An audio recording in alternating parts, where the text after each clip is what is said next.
Seger banget.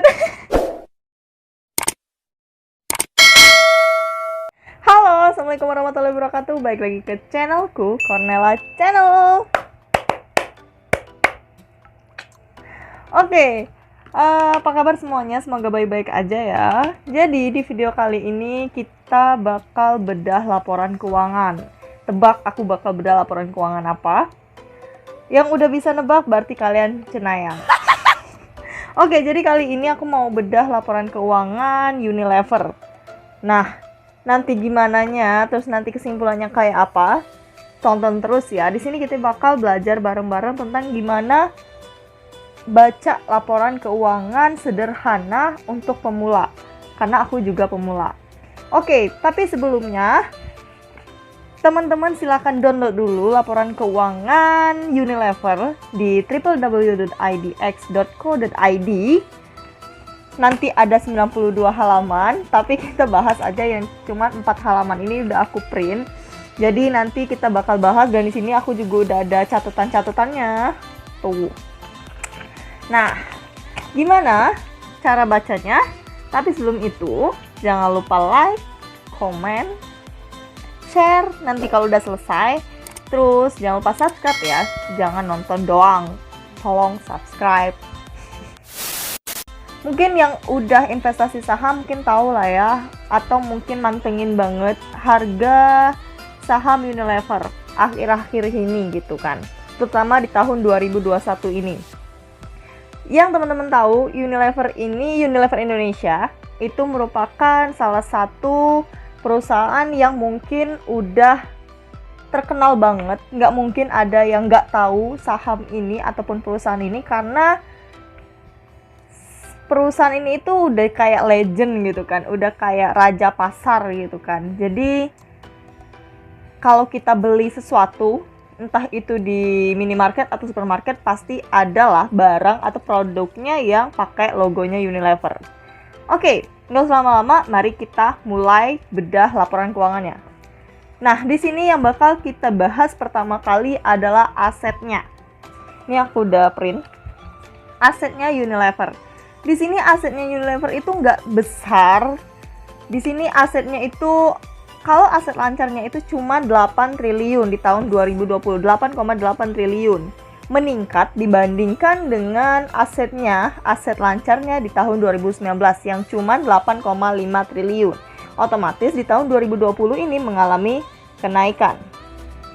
Nah, untuk aset tidak lancarnya mengalami penurunan. Kalau di tahun 2020 aset tidak lancarnya itu senilai 11,7 triliun, sedangkan di tahun 2019 itu tinggi 12,1 triliun. Jadi otomatis aset tidak lancarnya itu menurun.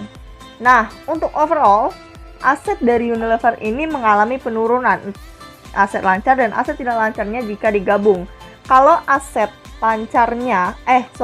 kalau jumlah asetnya Unilever di tahun 2020 itu adalah 20,5 triliun, mengalami penurunan dari tahun 2019 yang mencapai 20,6 triliun. Sekitar 1 triliun lah asetnya itu turun.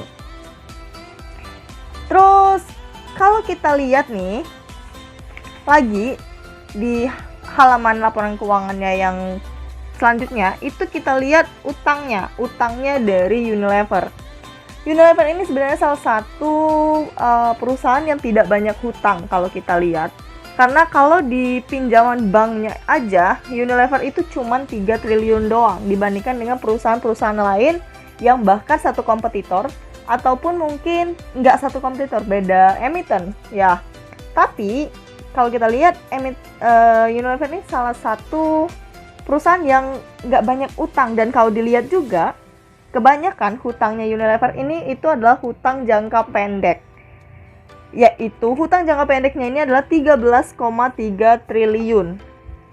Meningkat dibandingkan tahun 2019 yang cuma 13 triliunan. Nah, secara keseluruhan untuk hutang-hutangnya Unilever ini itu sebenarnya mengalami kenaikan. dari tahun 2019. Kalau di tahun 2020, utangnya Unilever ini adalah 15,5 triliun, sedangkan di tahun 2019 itu 15,3 triliun. Ada penaikan sekitar 2 triliunan lah. Cuman berhubung semua utangnya Unilever ini adalah hutang-hutang jangka pendek, jadi nggak usah khawatir gitu kan. Karena yang bikin gede utangnya Unilever itu adalah hutang jangka pendek, bukan jangka panjang. Kalau jangka panjang, hutangnya itu cuma 2,2 triliun. Sedangkan di tahun 2019, 2,3 triliun. Otomatis, hutang jangka panjang Unilever ini mengalami penurunan di tahun 2020.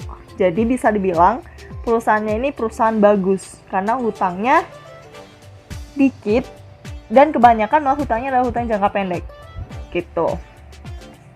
Dan kalau kita lihat di RTI Business, secara keseluruhan hutangnya Unilever itu sekitar 229%. Ya gede lah ya, udah 2 kali lipatnya modalnya Unilever ini sendiri gitu. Terus kalau kita lihat ke ekuitasnya, kalau ekuitas dari Unilever ini mengalami penurunan. Kalau di tahun 2020 ekuitasnya adalah 4,9 triliun, sedangkan di tahun 2019 adalah 5,2 triliun. Nah, jadi lanjut aja kita ke penjualan bersih dari saham Unilever. Nah, di sini nih yang menarik. Even kita lihat kalau sahamnya Unilever itu menurun dibandingkan 10 tahun yang lalu, dibandingkan 2 tahun yang lalu, harga saham Unilever itu mencapai 10.000 dan dilihat sekarang itu cuma sekitar 5.500-an. Itu benar-benar menurun dibanding 2 tahun yang lalu. Cuman penjualan bersihnya itu meningkat. Kalau di tahun 2019 penjualan bersihnya adalah 42,922 triliun. Di tahun 2020 naik menjadi 42,972 triliun.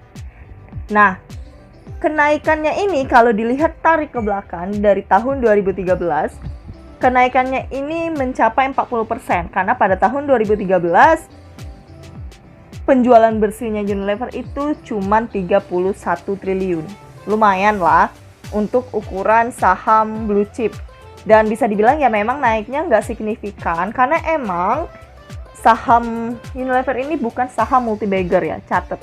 Dia memang saham yang bisa dibilang defensif lah ya, jadi nggak terlalu signifikan kayak emiten-emiten yang emang lagi hype banget akhir-akhir ini gitu. Aduh, oke. Sekarang aku haus banget, berhubung sekarang cuacanya lagi panas banget. Aku punya buah vita dan kebetulan ini adalah sahamnya Unilever. Kalian kalau nggak percaya, ini ada logonya. Tuh, Unilever. Jadi ini adalah produknya Unilever yang masih kita temui di minimarket ataupun supermarket. Dan salah satu minuman yang dicari lah ya. Dan aku haus bentar ya, aku minum dulu. Kalau kalian sebenarnya suka nggak sih sama buah vita ini? Komen di bawah ya. Dan for your information, ini pertama kalinya aku nyoba buah vita. Karena sebelumnya aku nggak pernah nyoba minuman ini. Nggak terlalu suka minuman jus kayak gini.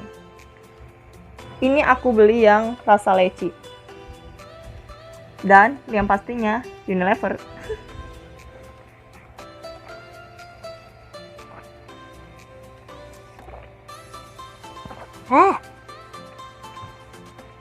Seger banget.